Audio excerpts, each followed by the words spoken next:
एक हम्माम में सब नंगे हैं। ये तमाम सियासी बिजनेसमैन एक साथ बैठ करके एक थाली में खाने वाले लोग हैं। आज अगर कारपोरेशन के अंदर किसी टेंडर के ऊपर झगड़ा चलता है तो वो आवाम के मुफाद के लिए नहीं होता, वो आवाम के हक के लिए नहीं होता। उनका ये जो झगड़ा है, उनका जो कमिश्नर के ऊपर प्रेशर है, ये जो कमिश्नर के ऊपर दबाव बनाने की बात करते हैं, ये सिर्फ कि ये ठेका मेरे ठेकेदार को मिल जाए, ये टेंडर में जो ठेकेदार मैं ला रहा हूं उसको मिल जाए और मैं उसमें से मेरा इतना हिस्सा कमीशन ले लूं। जब दूसरा कोई लीडर उसके ऊपर बयानबाजी करता है तो उसका मकसद ये होता है कि अगर वो 10% ले रहे तो 8% मुझे भी मिलना चाहिए, नहीं तो मैं खेल बढ़ा दूंगा। फिर वो लीडर बोलता भैया जा तू ठेकेदार को बोलता जा तू उससे बात कर ले। वो जब उनकी बात फाइनल हो जाती तो ऑटोमेटिक वो टेंडर सही हो जाता और निकलने लगता। आज आप लोग देख रहे हैं कि सबसे महंगा ठेका इस शहर के अंदर कचरे का है। एक कोई ऐसा एरिया है, ऐसा कोई वार्ड या एक वार्ड का कोई आदमी ये बता नहीं सकता कि मेरे वार्ड में ठेकेदार बहुत ईमानदारी से कचरा उठाता है और मेरा वार्ड क्लीन रहता है। सबसे महंगा ठेका 10 साल से जो लोग इस शहर को लूट रहे हैं कचरे के नाम पर, वापस कंपनी बदल करके वही लोग आपके बीच में आ रहे हैं। आज पूरे शहर के अंदर 5% पानी की टक्की 5% पानी पट्टी हर साल बढ़ते जा रही है। इसके ऊपर किसी भी सियासी लीडर की जरूरत नहीं है कि उसको रोक दे। मगर जिस वक्त एसडीपीआई के जिम्मेदारों ने मालेगांव महानगर पालिका के कमिश्नर से बात किया इधर से आपका वीडियो बन कि ये 5% पानी पट्टी हर साल जो बढ़ रही है इसको रोक लगना चाहिए या इसको कहीं ना कहीं रुकना चाहिए, क्योंकि हम ये देख रहे हैं कि जो पानी पट्टी 1200-1300 रुपये थी आज वो 2700 रुपये पे आकर रुक गई है और अगले साल उसका और बढ़ जाएगा। और ये 5% नहीं, ये हर साल 5 पे 5 ऐसा बढ़ते जा रहा है। वो हमको वाटर सप्लाई के लोगों के साथ जब मीटिंग रख करके उसने बात की तो उसने ये बताया कि जिस वक्त मालेगांव शहर में कांग्रेस पार्टी का मेयर था, इसने महाराष्ट्र हुकूमत से 65 करोड़ रुपया कर्जा लिया ये बोल करके कि हम पूरे शहर में पानी की टाकी बना करके आवाम के घर घर पानी मुहैया करेंगे। और जिस दिन ये स्कीम फाइनल हो जाएंगी, काम खत्म हो जाएगा, गवर्नमेंट को इसका रिकॉर्ड चला जाएगा कि हमने पूरे शहर में पानी की टाकियां बना करके आवाम के नलों में पानी भेज दिया, उस दिन तुम्हारा ये कर्जा और कर्जे के ऊपर जो 5% बढ़ रहा है ये रोक दिया जाएगा। मगर पिछले महीने जब हमने इसकी मालूमात ली तो उसको मैं समझता हूं कि 12-13 साल हो चुका है। 19 पानी की टाकी शहर के अंदर पास हुई थी, 16 पानी की टाकी, 3 पानी की टाकी का पैसा खा गया और गवर्नमेंट के पास आज तक वो रिकॉर्ड नहीं गया कि इस शहर की पानी की टाकी पूरी हो गई। जिस दिन ये पानी की टाकी का मामला क्लियर होगा उस दिन 5% पानी पट्टी हमारी रुक जाएंगी। आने वाले वक्तों में यही लोग आपके सामने आएंगे वोट मांगने के लिए। आप इनसे ये सवाल करना कि पानी पट्टी कब कैसे कम होंगी। आज आप देख रहे हैं शहर के हालात बद से बदतर होते जा रहे हैं। आज 600 करोड़ रुपए का बजट रखने वाली मालेगांव महानगर पालिका वो पूरा पैसा रोड गटर के नाम पर निकलता है। ऊपर से इन लीडरों का ये तुर्रा होता है कि हर साल 6 महीने में शहर के किसी भी चौक चौराहे के ऊपर और जिस चौक चौराहे के ऊपर ये जाकर के तकरीर करते हैं, स्टेज लगाते हैं, एक बड़ा अच्छा जुमला बोल करके हमारे को भुला देते हैं। ये वार्ड के लोग सियासी सहूर रखते हैं, ये वार्ड के लोग हमारे लिए जान की बाजी लगा देते हैं। हम बिना सोचे साचे उनके ये जुमले के ऊपर तालियां पीटने लगते। आप बिल्कुल तालियां पीटो, आप उनके लिए जान की बाजी लगा दो, मगर उनसे ये भी तो सवाल करो कि साहब ये 600 करोड़ रुपया भी आ रहा है रोड गटर के नाम पे, तुम्हारा ये तुर्रा रहता कि मैंने महाराष्ट्र सरकार से इतने करोड़ का फंड लाया, वो भी रोड गटर के नाम पे, फिर उनका देखा था कि दूसरी पार्टी का आदमी आ जाता। हमने भी इस शहर के अंदर तामीरी काम का जाल बिछाया है, भैया हमने भी 35 करोड़ का फंड लाया, कहाँ लगाया? बोले रोड गटर के नाम। फिर तीसरा आ जाता कि हमने भी मिनिस्टर से बात कर लिए, वो भी यही रोड गटर का, हमको इन बुनियादी सहूलतों से बाहर निकालो। ये रोड गटर तो कारपोरेशन की जिम्मेदारी है, वो हर हाल में बना के देंगी, मगर तुम्हारे जैसे लुटेरे और बिजनेसमैन रहेंगे तो ये ढंग से काम नहीं होगा। ये जो सियासी बिजनेसमैन है, हमको इनकी दुकान यहां से हटाना है। एसडीपीआई यही जद्दोजहद और यही कोशिश लेकर के पूरे शहर में निकली हुई है, पूरे शहर की आवाम को जागरूक कर रही है। आपको उनसे सवाल करना चाहिए कि इस शहर के अंदर कारपोरेशन का 600 करोड़ 600 रुपये का बजट है। ये शहर की कारपोरेशन इतनी ताकतवर है कि ये इस शहर की आवाम की बुनियादी चीजों को खुद पूरा कर सकती है। तुम्हारा अगर मिनिस्टर से बहुत अच्छा है, तुम्हारी अगर सरकार बहुत सुनती है, तो इस शहर के लिए आप ITI कॉलेज लाओ। अब इस शहर के नौजवानों के लिए, इस शहर के जो हमारे बहन बेटियां, जो हमारे नौजवान मालेगांव शहर छोड़ करके जो पूना, बंबई और बाहर शहर में तालीम हासिल करने के लिए जाते, इनके लिए तुम साइंस कॉलेज लाओ, इनके लिए तुम ITI कॉलेज लाओ, इनके लिए तुम टेक्निकल कॉलेज लाओ। ये सारी चीजों का इनसे सवाल होना चाहिए। अगर आप सरकार के अंदर बहुत अपने आप को ये बताते हैं कि सरकार में हमारा बहुत अच्छा है, तो ये सवाल आप उनसे करना चाहिए। आज कोई सियासी माहौल नहीं है, हम आपके सामने वोट मांगने के लिए नहीं आए। इलेक्शन 2024 में होने वाला है। कारपोरेशन का इलेक्शन कब होगा ये सुप्रीम कोर्ट के ऊपर है। मार्च में सुप्रीम कोर्ट में इसकी तारीख है। सुप्रीम कोर्ट के अंदर मार्च के महीने में तारीख है कि कारपोरेशनों के, लोकल बॉडी के इलेक्शन ओबीसी के ताल्लुक से क्या फैसला करना, वो फैसला आने के बाद है। असेंबली और पार्लियामेंट, मगर 2024 में पार्लियामेंट का इलेक्शन आने वाला है। और ये इलेक्शन हिंदुस्तान में बसने वाले वो तमाम अकलितों के लिए, दलितों के लिए, क्रिश्चियनों के लिए, सिखों के लिए, आदिवासियों के लिए, बंजारों के लिए, ये मुसलमानों के लिए, ये इलेक्शन 2022 का जो पार्लियामेंट का इलेक्शन है, ये यहाँ के रहने वाले अकलितियों का मुस्तकबिल तय करेगा। आज आप अखबार के जरिए पढ़ रहे होंगे कि संविधान को खत्म करने की कैसी कैसी साजिश रची जा रही है। आपके सामने जो लोग आएंगे, इनके झंडे अलग हो सकते, इनके निशानात अलग हो सकते, इनके झंडे, इनके निशान सब कुछ अलग हो सकते, मगर ये सब की सब बीजेपी के दलाल और बीजेपी के एजेंट होंगे। आप मुझे बताओ कि जिन लोगों ने 5 साल पीछे जिनको भी वोट दिया था पार्लियामेंट में या असेंबली में, इनके झंडे अलग थे, इनके निशानात अलग थे, और सबने अपने अपने मर्जी के उम्मीदवार को वोट दिया होगा। सबके निशानात अलग अलग होंगे, मगर आज ये सब की सब कहां है? आज ये सब बीजेपी की चौखट पर बैठे, बीजेपी की चौखट पर नाक रगड़ रहे हैं। ये अगर बीजेपी में गए, अगर ये लोग बीजेपी में गए हैं, तो वो ये बोल करके नहीं गए कि हिंदुस्तान के अंदर जो कानून के साथ खिलवाड़ हो रहा है, गैर कानूनी तरीके से जो बुलडर चल रहा है, यह सरकार उसको रोकने में नाकाम है। इसलिए हम छोड़ दे रहे हैं तुम्हारी पार्टी को और वहां जा रहे हैं। या ये बीजेपी के पास जाकर के ये नहीं बोले कि साहब यो तुम जो गैर कानूनी तरीके से महाराष्ट्र के अंदर और हिंदुस्तान के अंदर अकलितों के साथ जो नंगा नाच नाचा जा रहा है, आप उसको रोक दो, हम तुम्हारे साथ सरकार में आने के लिए तैयार है। किसी भी सियासी रहनुमा की या किसी भी सियासी लीडर की जो अपने आप को सेकुलर कहते हैं, उनकी छाती में ये जुर्रत नहीं हुई।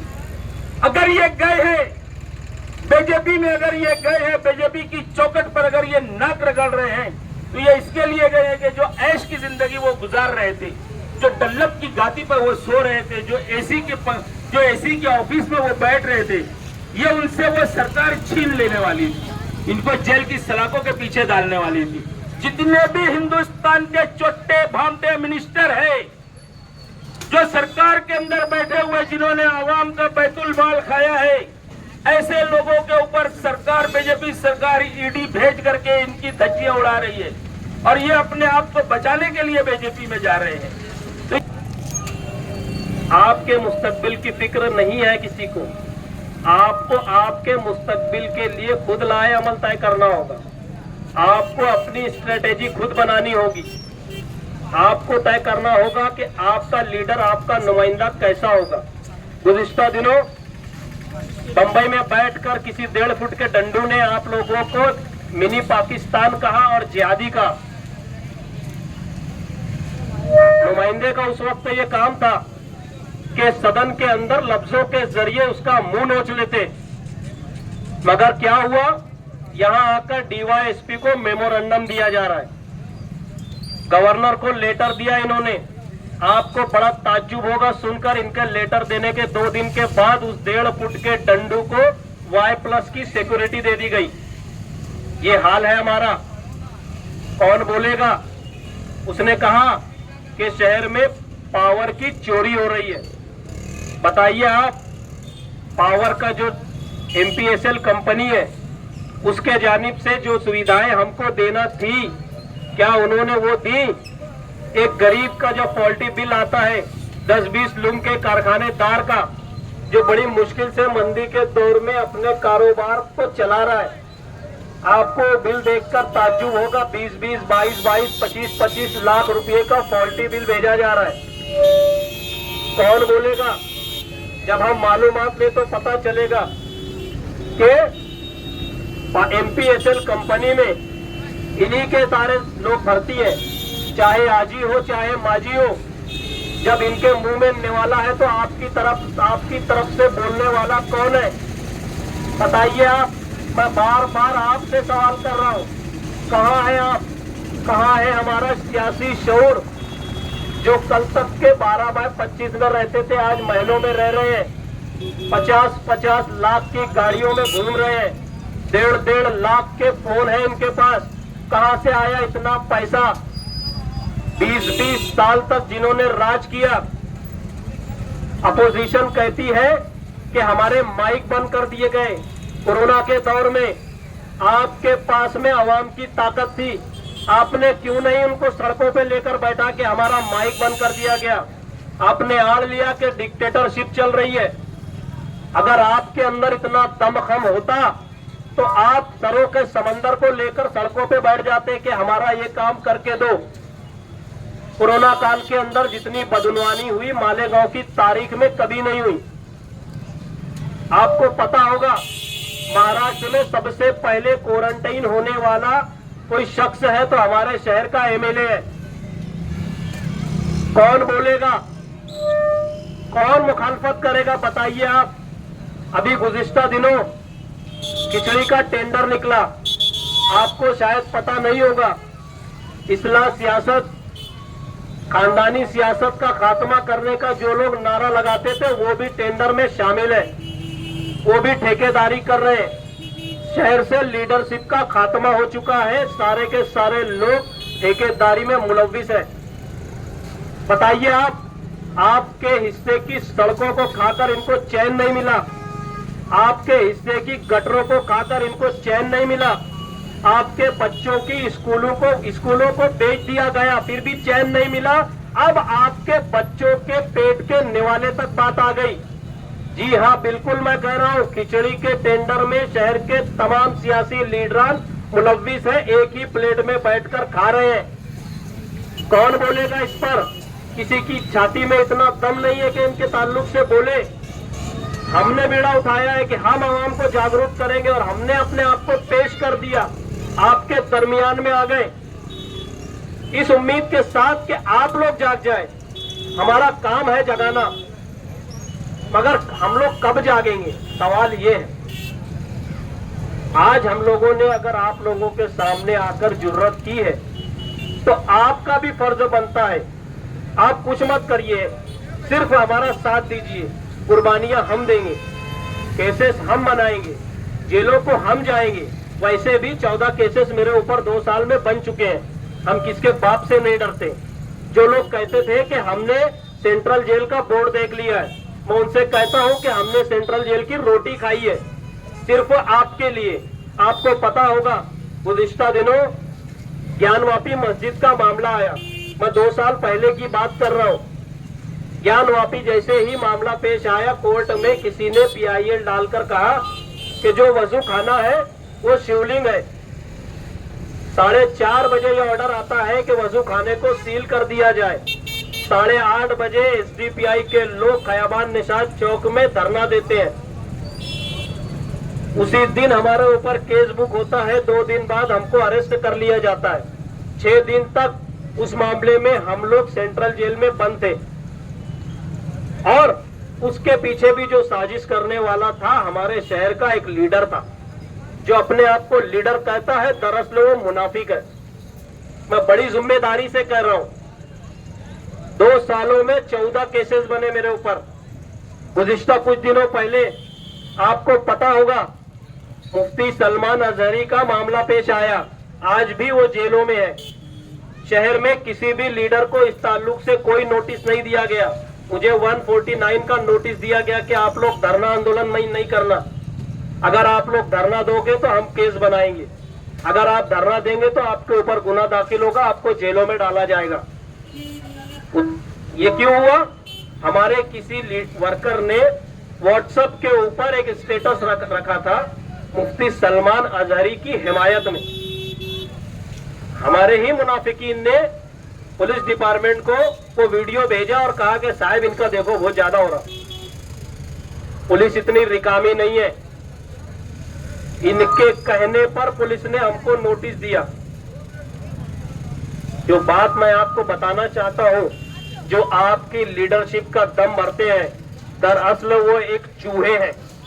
मैं ओपन बोल रहा हूं, इनके अंदर दमखम नहीं है कि ये आपकी नुमाइंदगी कर लें। आज देखें आप, जिस तरीके से शिवसेना को तोड़कर 2 भाग बनाए गए, कुछ दिनों पहले एनसीपी को तोड़कर 2 भाटों में तकसीम कर दिया गया। एक हिस्सा भतीजे के हाथ में आ गया और दूसरा वाला चचा ले गए। भतीजे ने तो नाम और निशान दोनों ही हड़प कर लिया, चचा के हिस्से में आ गया बाजा। मुकामी लोग तो ये आज तक क्लियर नहीं कर सके कि वो किसके साथ है, चचा के साथ है कि भतीजे के साथ है।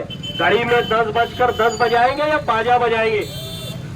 आने वाले वक्तों में मैं बता देता हूं बिल्कुल साफ तरीके से, मुल्क का जो माहौल है एक अपोजिट डायरेक्शन में चल रहा है।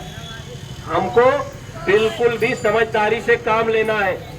आने वाला वक्त हमारा मुस्तकबिल तय करने वाला है। हमको ये समझना है, इस बात को हमें बिल्कुल अपने दिमाग में बैठा लेना है कि आने वाले वक्तों में आपके पास तरह तरह के चेहरे लेकर लोग आएंगे कि ये सेकुलर उम्मीदवार है, इसको वोट दो। मगर मैं आपसे हाथ जोड़कर अपील कर रहा हूं कि किसी के ऊपर भरोसा नहीं करना। खास तौर से जो सो कॉल्ड सेकुलर पार्टियां हैं, इनके ऊपर भरोसा करने की कोई जरूरत नहीं है।